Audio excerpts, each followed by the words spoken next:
one thing that excites you about AI? The retail commerce industry is a very rich, area of opportunities for AI to really, make an impact on consumers, which includes the seller ecosystem. Any advice that you see which is, that other industry can learn from retail? Look, retail, search is extremely personalized now through conversational commerce. Recommendations is automatic because we learn through AI models. The ability to have multimodal conversations, it's not only text, it's also voice. Or I can take a picture of this cup and say, I want to buy something like this. They get used to a particular app and then they don't want to change it now because they know how to navigate through it. That's a consumer behavior that AI can actually change, right? I mean, that's also the in for new age companies to come in and basically disrupt the market. How much percentage is AI taking decisions and how much is human judgment? The objectionability of the content is still subjective and depends upon your model. So we have humans in the loop to actually look for it. So we don't want bad content or content that is objectionable to the broader diaspora to be in there. That entire shift from the shopkeeper who knew your name to a system that knows your browsing history has been built quietly on artificial intelligence. Today, the person responsible for the technology behind one of India's largest e-commerce platforms is here to take us inside that machine. This is TOI AIQ Talks. I'm Sonia Singh and you're watching TOI AIQ Talks. Indian retail has changed more in the last decade than it did in the previous 50 years. And most of that change has happened inside systems most shoppers never see. Recommendation engines, demand forecasting, dynamic pricing, supply chains that move faster than the trucks carrying the goods. The person who builds and runs that machinery at one of India's largest e-commerce companies is with us today. He is the Chief Product and Technology Officer at Flipkart, which means if you have ever wondered how the platform seems to know what you want before you do, he is one of the people who built that. Balaji Thiagarajan, welcome to TOI AIQ Talks. Thank you, Sonia. And alongside us today, co-founder and CEO of ADROSONIC, Mayank. Welcome, Mayank. Thank you, Sonia. Thank you. Balaji, let's start with you. If you compare banking, manufacturing, and retail, would you say retail is most visibly transformed by technology? I would say today, yes. When it started, it seemed like banking was the one that was going to lead the way. And banking really started, embracing digital in a very, very meaningful way. Retail was a fast follower, but the use cases in retail, the different opportunities for customers to use retail in multiple different ways is where retail really started taking on a much bigger role. And today, I would say very easily, the retail is actually leading digital transformation, technology transformation, and also eventually, pervasive intelligence in everything that we do. And did e-commerce transform Indian customers? Of course, because preparing them for a broader transition to maybe digital adoption and maybe even for government websites and all. And, payment was a big thing because, the issue was only if you want to buy something, how do you pay? Yeah, first, I think the government of India has done a fantastic job, right, of actually adopting and embracing technology in a very meaningful way. UPI, Aadhaar, railway reservation systems, helping banks to get digitized, promoting that culture of investment. And, when all these, there is an ecosystem that has to come together, right, for retail to happen. It's the network infrastructure, it is the mobile infrastructure, it is the payment systems, it is the banking system, and of course, it is the mobile market around affordability. And India generally as an economy also has grown, and our GDP is now at 2,800 USD per capita person. All these things have helped. So it's not one or two, it's a combination of things that have just come together in a very meaningful way. And specifically in the last 10 years, as you see the ecosystem really starting to adopt from an infrastructure perspective, we have also grown. We took on 5G, we leapfrogged from landlines to mobiles, we have taken on the cloud infrastructure. And now I think what retail is doing is it's not only kind of leading the way, it's also kind of making sure that we continue to push the envelope forward. But if we talk about AI, how is the arrival of AI changing retail business especially? And in Flipkart, what is changing now with AI? See, I think with AI, what is happening is AI is really enabling consumers to experience the product in a way that they would want it to be experienced in a personal way.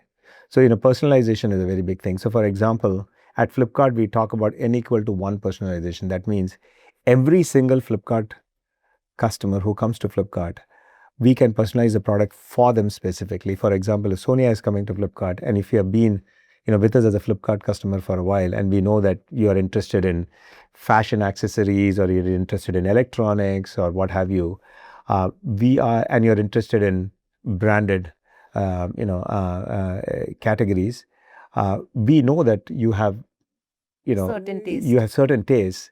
So the consumer behavior, what we call a consumer profile system that we developed, knows every customer based on what they did with us. And based on that, we are able to personalize all the things that we show you automatically. And that's where AI comes in. What AI knows is who you are, what you have done before, and then our models predict what you might want to see, and based on that, we show you this thing automatically. So on a lighter note, AI knows my previous orders, and AI knows what I'm doing on Instagram. AI also knows what I'm browsing on the other places. Yeah. Look, the thing is, it has to be done responsibly. Yeah. But the data is out there. Once you start using the internet, you leave a stamp, right? You leave a digital stamp, and if the data is available, and if it's used responsibly, it actually is magical. Yeah, and just to building on what you asked about that, whether retail is leading. I think retail is now leading the entire industry with AI coming in, because it is directly interacting with the customers, and it has overall transformed the way consumer behavior acts now. It's more about getting it instant personalization, and that is impacting other industries as well. Being it, because I as a consumer, I am now expecting the same from banking, or when I am interacting in insurance, or I'm going and interacting in healthcare. So overall, with this AI transformation, what Balaji was saying about that, or you mentioned about that banking leading and other were following, now retail is showing all the other industry which way to go, because it is transforming the way consumer thinks now. So all industries are now have to change their approach, or innovate in a way, or use AI in a way that they are giving that personalized experience to their customers. Yeah, so AI is also helping in faster deliveries, or maybe accurate deliveries. Is that where AI is coming in? If we talk about behind the scenes, what's happening with your goods management, your distribution, all that? Absolutely, on both sides, right? It's helping in accuracy. It's also helping on speed. In fact, speed is one of our highest company priorities. So when we talk about our overall company priorities, or what we call OKRs, objectives and key results, speed is one of them. And why is speed important? Because it's important for customers to be gratified on the things that they buy from us in a time frame that they expect, right? So gone are the days when you buy something and have to wait for 15 days. But how do you make it happen in a day? How do you make it happen in an hour? How do you make it happen in 10 minutes? For example, I do not know about all the other apps and service providers in India. At Flipkart today, for large electronics, we have what is called DNI, delivery and installation, in 2 hours. So you can actually buy an air conditioner, and it can be delivered and installed in your house in 2 hours. And by the way, we also have an installation company called Jeeves that is fully owned and operated by Flipkart. So they will also come and do the uninstall for you and the install for you. And where AI comes in is, we prepare for it before time by understanding what is the environment that we are going to operate in, what does the house look like, or what is the position of the AC going to be installed, and based on that we get recommendations what we need to do ahead of time to get prepared for it. On the speed aspects of it, the way we are working on speed in terms of delivery is demand forecasting. Right? We forecast demand very accurately. We operate across all of India. So we serve 22,000 plus pin codes, which is pretty much mapped every nook and cranny of India. And we also, because we are the largest logistics company that we own and operate called eCart in India, we also have a good experience on understanding what it takes to deliver. So based on that, we can estimate accurately because we have the experience of doing it. We know how the roads work, how the network works. And in terms of demand forecasting, we know how to place our inventory at the right places in terms of where the demand is coming from. And, the closer the inventory is to you, the faster you get it. So, can you tell our viewers, like Flipkart minutes, how does it actually happen? I put things in my cart, I make the payment, and maybe 5 minutes later, I have a doorbell ringing and my stuff is there. I mean, how does it work? See, this is, it starts with intelligence of knowing, where the demand is in the ecosystem. So demand forecasting models in AI is very, very important. Number two, we also have to know how to position ourselves in a way where we are able to serve you within 9 minutes is what we usually say. And for that, we have mapped the country into polygons, the complete country into polygons. And for each one of these geo-fenced areas, we have a very good idea about the demographics, the population density, the kind of things that we buy, because Flipkart has been in business for a while. And we know what that area and the demography and the diaspora of folks want to buy. Based on that, we do demand forecasting and we do what is called assortment modeling. So each store, today we have 1,000 stores. We just opened a 1,000 store in Gorakhpur just about last week. And we are still, yeah, thank you so much. And we are still growing. Each store through AI can have the capability to customize its assortment for that specific area. Like, for example, if I'm in Bengal versus if I'm in Uttar Pradesh or in a specific city, I would know that my assortment is going to be different because of the needs of that particular area and what folks buy there, rather than just putting the same assortment everywhere. That doesn't work. And when you have that, then you never run out of inventory. And then we have, our delivery wishmasters, right? Who work with us very closely. So we have, based on the demand of that area, in addition to assortment modeling and of course the app that needs to work in terms of search, we also have to think about capacity and delivery, the physical AI pieces of it, right? So, what is the capacity? How do you manage the workforce for it? How do you incentivize them to work with us and then go from there? So it's a multi-pronged strategy, and it's working really well. And you were in US for a long time. If you compare this 5-minute, 9-minute delivery with the US, I think India is way ahead. India is way ahead for multiple reasons. One is the economics works because of the population density. The physics of distance in India is really advantageous. And labor is probably. And labor, of course, there are more people. We don't take labor for granted, right? Because, as the economy grows and, everybody wants to do different things. But the way we think about this is, where is the market demand? How do we supply for that market? How do we kind of meet that market demands in a way that actually satisfies our customers? And then we go from there.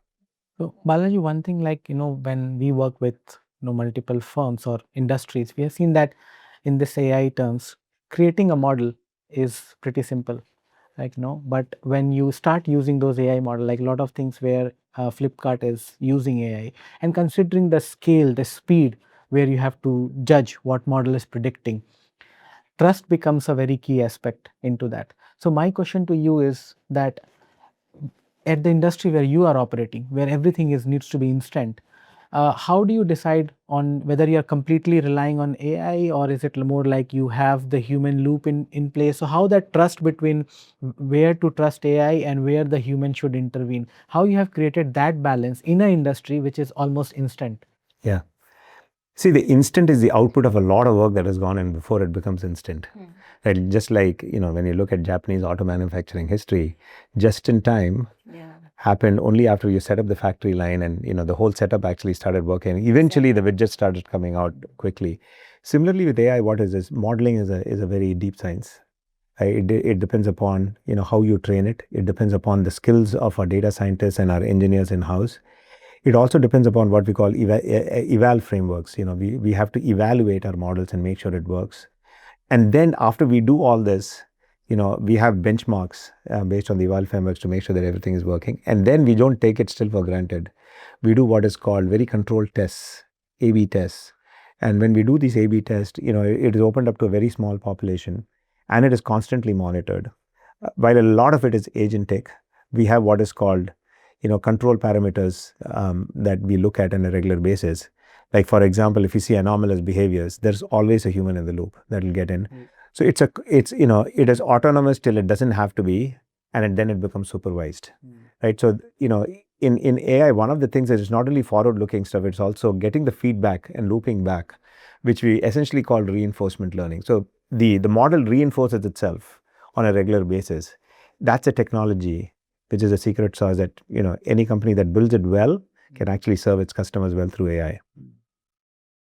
And from the consumer's point of view, so is AI actually empowering them in retail, or can it be manipulative also? I mean, things I may not actually need it, but I'm getting those suggestions and See, the thing is, I think as far we can tell, our intent is to use AI to help our customers find what they need in the best way possible. I'll give you an example, and also interact with their applications in a very meaningful way that they want to work for them. So today, with, you know, if you think about 5 years ago, if you had to come to an application, the only way to interact with the application was a very transactional behavior, which is you come in and you type in something, or you click on some buttons and you browse around and you find something, right? And sometimes you have to discover where to go, right? And then if you're typing something in a box, search was transactional. You know, it'll give you a one-shot response and that was it. Now, it's not only textual. You can actually talk to the application. So voice has become very mainstream. You can also use images, right? For example, you know, we were visiting, you know, one of our, you know, centers here, and, you know, one of our customers said that, hey, look, now my mom can actually order in Hindi.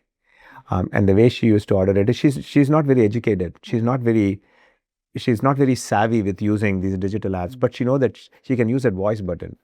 So an example that they gave is, you know, she's talking to the app in Hindi and say, मेरी बेटी ने जो दाल order किया वो order कर दो, right? So now how do I know that that's the right dal? Because I know the phone number, I know what the dal was ordered, and you already told me that it was your daughter. And then, you know, if it is multiple choices, I'm going to come back with a response saying that, okay, do you want tur dal or chane ka dal or whatever else?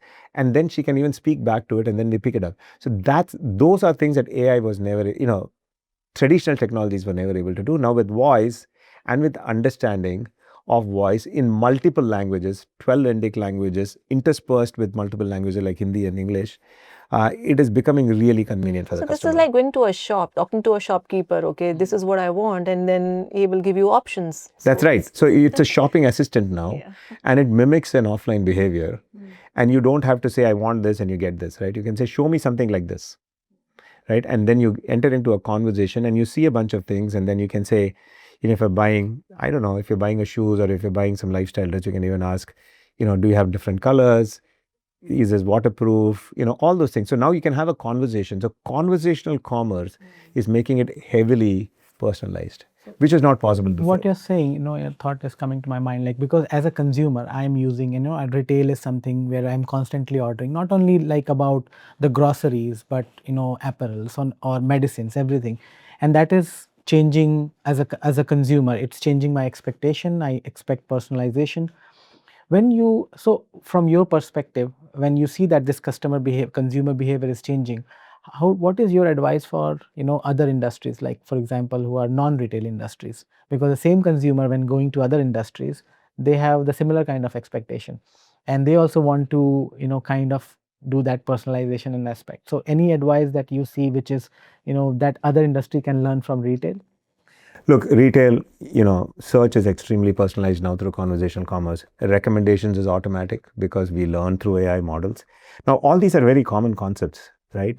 You know, payments is also another very common area that, you know, if you're engaged in any kind of commerce, or, you know, if you're going to any other place, you will have that same experience. The ability to have multimodal conversations, it's not only text, it's also voice, or I can take a picture of this cup and say, I want to buy something like this. You know, all those things. So personalization depends upon what personalization means in that industry.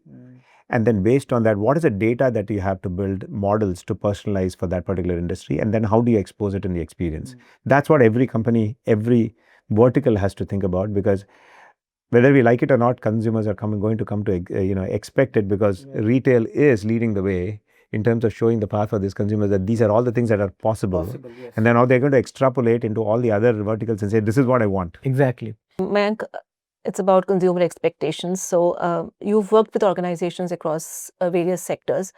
Now, has e-commerce changed what customers now expect from all other industries also? Yeah, that is why I asked this question to Balaji, because it is like, because as a human you are changing, like what Balaji just now mentioned, that it's a very natural expectation that is coming. Whether I am buying an insurance, for example, I want the similar kind of recommendation engine which can tell me about my personalization, a kind of recommendation that comes, what should I buy, or if I have any query I need instant answers, or if I have any claim then I need that, I don't want to wait. So, and same goes in banking, whether you are interacting more on the banking side of it. So overall this whole the behavior as it is changing, there is a lot of aspect that people will expect from other industries as well, which is right now very, I will say, is on the mode of transformation. But as the expectation is changing, the industries also need to learn from the models that is being implemented in retail, and see how, what are the problem or what outcome they can achieve. We have always said that not using the model just because we want to use the AI model, but how you are relating to that model and how it fits in your particular industry, and then you are transforming it to serve your customer in a better way, or to give them a better experience. Even the customers, I think they get used to a particular app and then they don't want to change it now because they know how to navigate through it. It's like a trading app, you get used to one app and then you're more confident in that app. Probably that's a consumer loyalty also. That's a consumer behavior that AI can actually change, right? I mean, that's also the in for new age companies to come in and basically disrupt the market. In conversational commerce, one of the things you can actually do is you can say, hey, show me how to send, a UPI payment, or show me how to get to my savings account, or show me how to get to this particular part of the application. And over time, that technology is coming. I'm sure there are at least 4 or 5 different startups already thinking about it. It's coming very shortly. So now suddenly what happens is, just like, I don't know, 20, 25 years ago, when you're driving, you had to know every single street, where to take a right and where to take a left. Today, you don't think, because maps are just there for you. Similarly, navigating within applications can be automatically enabled by AI. So you don't have to worry about, I'm so used to using this app, so I'm going to go back to the app. You can just ask, right, and say, can you show me how to do this? And the next thing you know, it is going to take you there, or it'll just do it for you. So now it's time for ADROSONIC Spotlight. Here I'm going to give you a real retail problem and Mayank will fix it. And then you will tell us whether that fix will fit in or not. Okay. I hope I get the right answer. I have the expert, I need not to worry. Yeah, go ahead. So here's a scenario that plays out across India every festive season. And festive season is sale season. Small sellers, someone running an apparel or an electronics business out of a small town, they list their products on a large e-commerce platform. Demand suddenly spikes during a sale. They either run out of stock and lose the sale, or overorder and are left with the inventory that they cannot move for months. Now, they do not have the resources of a large brand to predict demand accurately. This happens to thousands of small sellers every season. Where does AI actually fix this? Okay, before I answer this, I think the conversation that we were having so far, there were a lot of things that Balaji already touched base. I will just try to summarize on it. One thing which I like about what AI is really doing is it is really democratizing, and it is creating a level where a big supplier or a big firm or a small firm can play at. It is equalizing the field. And that is one of the aspect that when inside ADROSONIC, when we started this journey, this was the core focus, that we wanted to serve to the customer, whether it's a large consumer or it's a small medium enterprises. We wanted to help them through the use of technology to create a level where you can making it innovation easy and affordable. And I think that is what is happening now with AI. Now you coming to the problem. Its problem is not I don't see it's an inventory problem. I see this is more as an information problem. So you imagine that you are a big retail firm. You have a team that can do the demand forecasting. You have a team who is analyzing the data, forecasting. You have the capacity to invest in various softwares and all. Now I'm a small shopkeeper. I can't do all that. So what I'm doing right now is that I'm thinking, oh, last year I sold, say for example, I'm selling T-shirt. Oh, last year I sold 1,200 T-shirt in Diwali.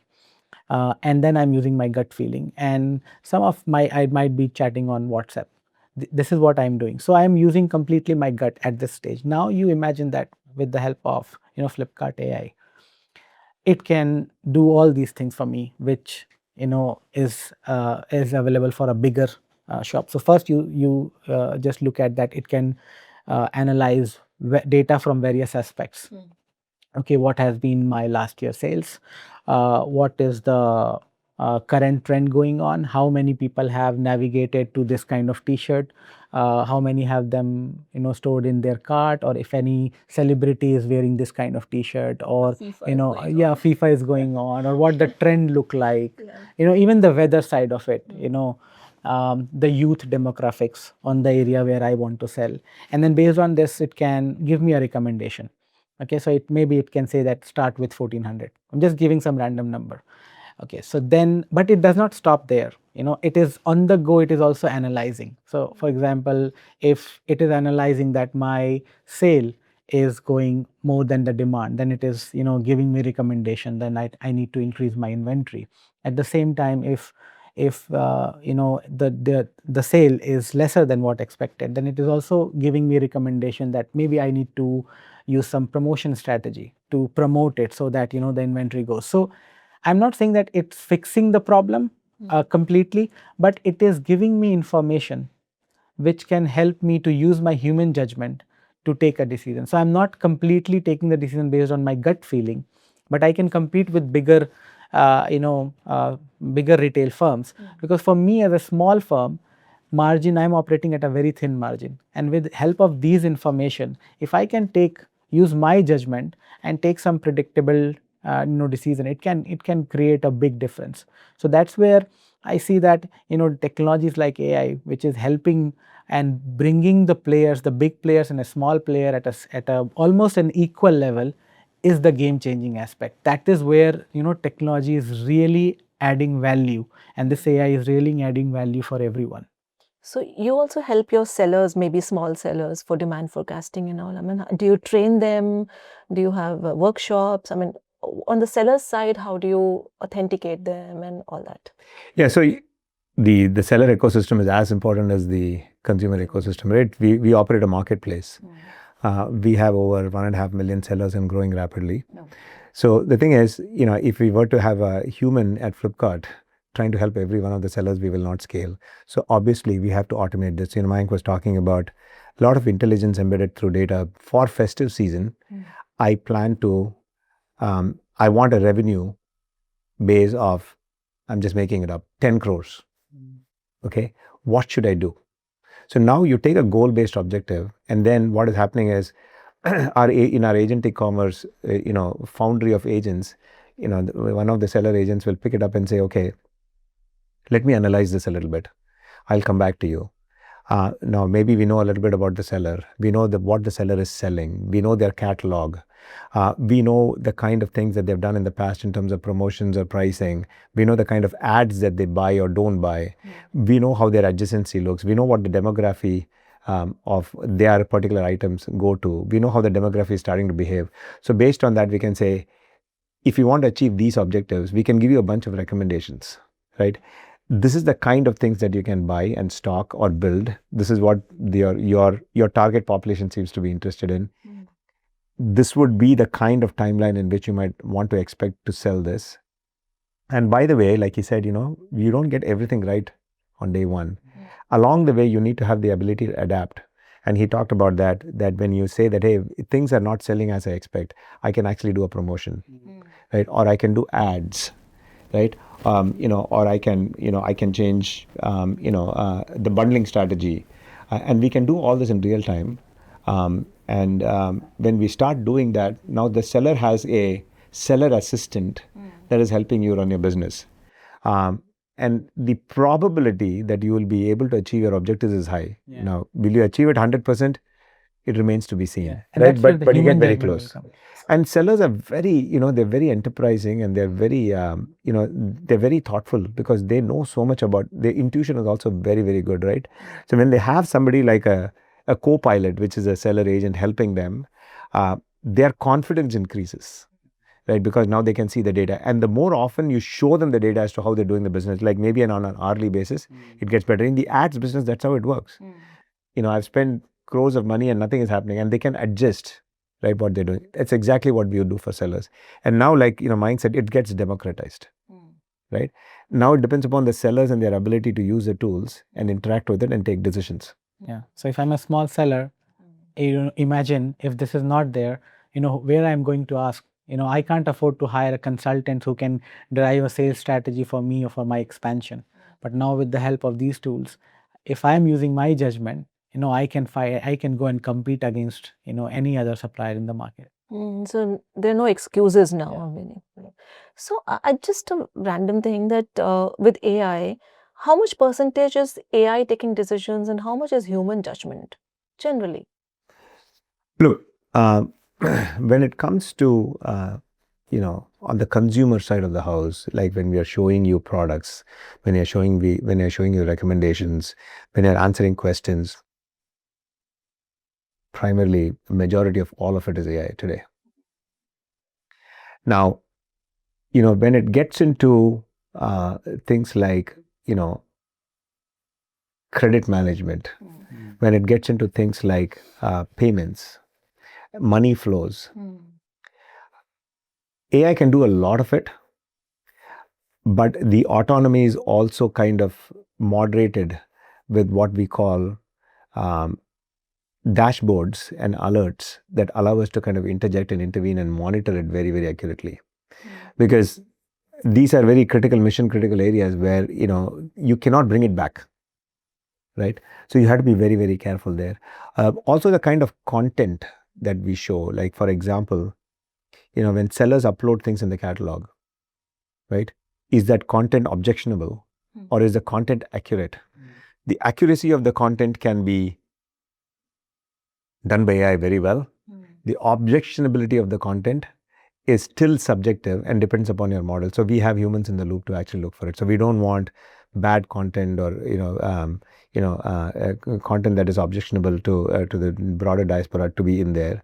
And the other area is when we are thinking about returns, or when we do something called open box delivery, right? And what open box delivery, again, a Flipkart innovation, what we do there is we operate a marketplace, right? And sellers come to a marketplace to sell their goods. We enable it, and then the goods is fundamentally shipped, right, in the seller's box, maybe with a Flipkart wrapper to the customer. It's all online. Yeah, well, we manage the logistics of it. We move the stuff, but we don't open the box, right? Okay. The seller has already packed it, and it comes to you, for example, and you come home, and let's just say you're buying a mobile phone, and you're spent, I don't know, you're buying an iPhone, and you're spending 1 lakh plus rupees, right? So now you don't want to end up with something else that is not a phone. Yeah. So with Flipkart, what we do is we do what is called an open box delivery, and there are two things that happen. Our Wishmaster actually takes a picture of it, and you also take a look at it, and we also verify it at the point of delivery that it's the phone that you actually ordered, right? So here what happens is we actually, in addition to the machine looking for it, we also do verifications on a regular basis to make sure that our models are working. Is this like an omni-channel strategy where offline, online is kind of, there's a balance between that, and then, maybe new dynamics coming up for this?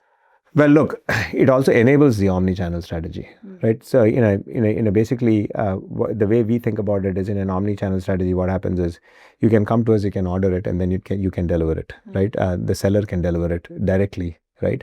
But it is a Flipkart brand to which the customer is coming to buy, in which case the AI agents need to be able to verify that the customers can trust this delivery mechanism. And there we bring in things like image recognition, making sure that the validation of what you bought versus what you're seeing is exactly the same.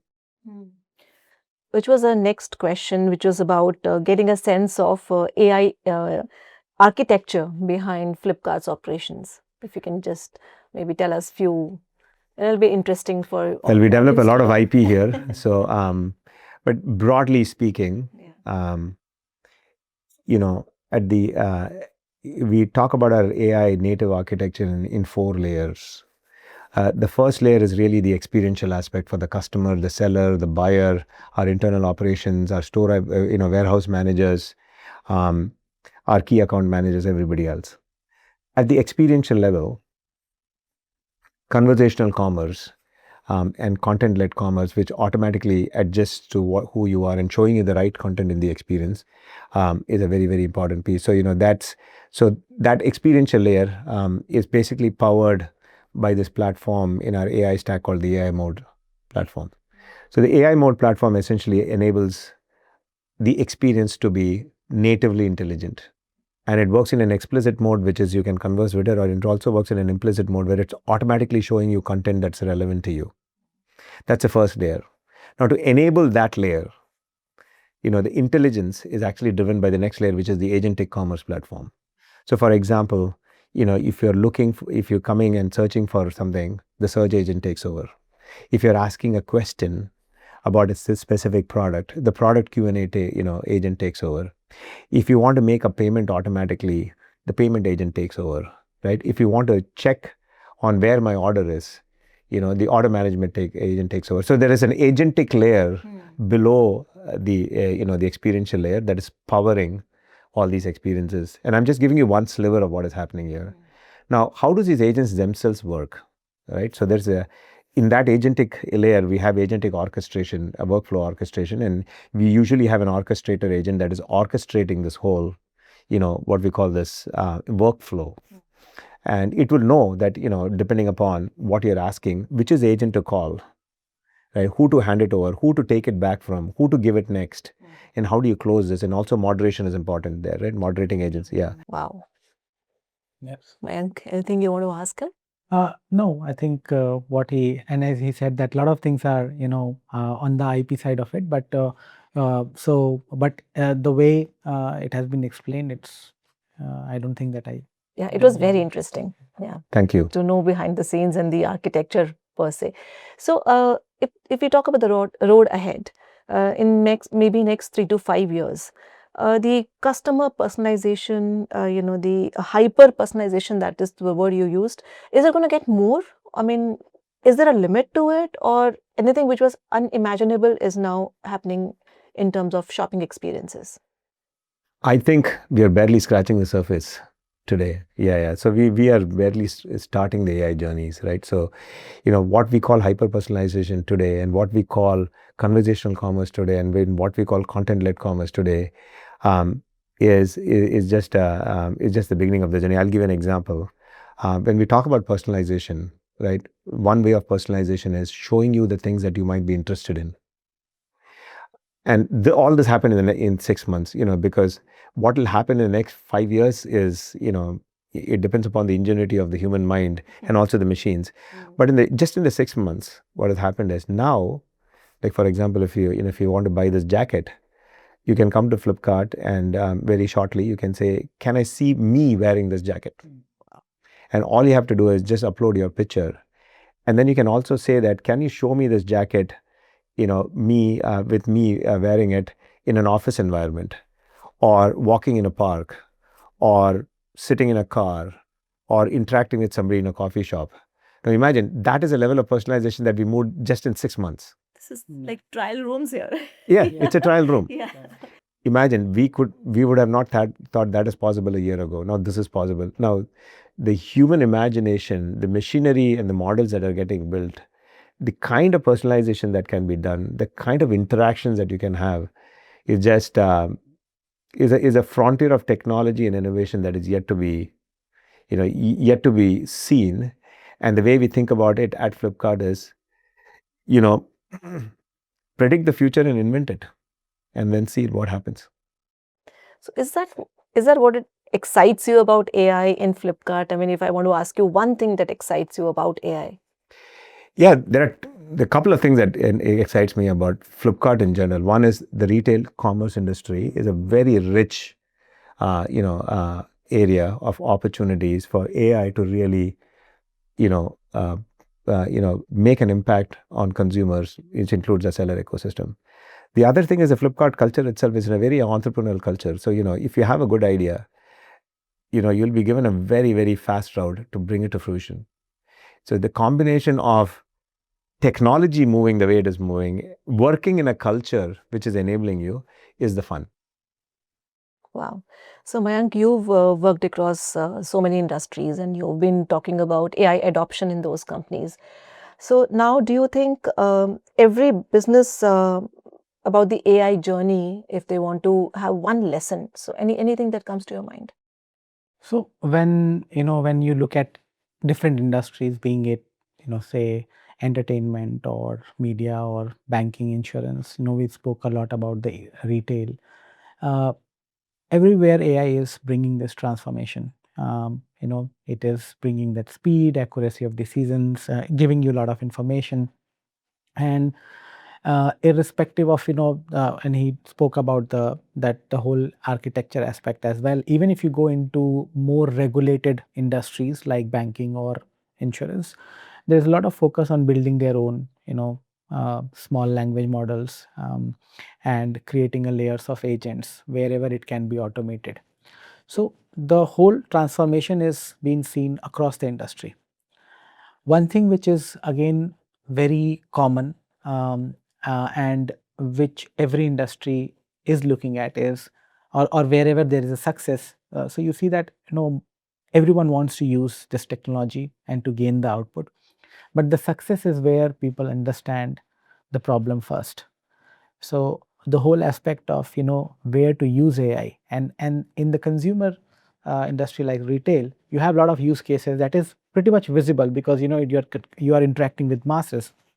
But for any industry to get AI success, the first thing is that what problem you are going to solve. It's not only about there's a cool technologies, so let's start using it. And that's where the concept of SLM, the small language model, is getting very, being a lot of use in the enterprise side of it. Because that allows you to create your own model which understand your terminologies, your jargons, and you can create it in a way which understand your consumers. So first thing is that identification of the problem, and then see how AI is solving it. So the success lies when you are using AI for the outcome, and you know the outcome and why you are using it.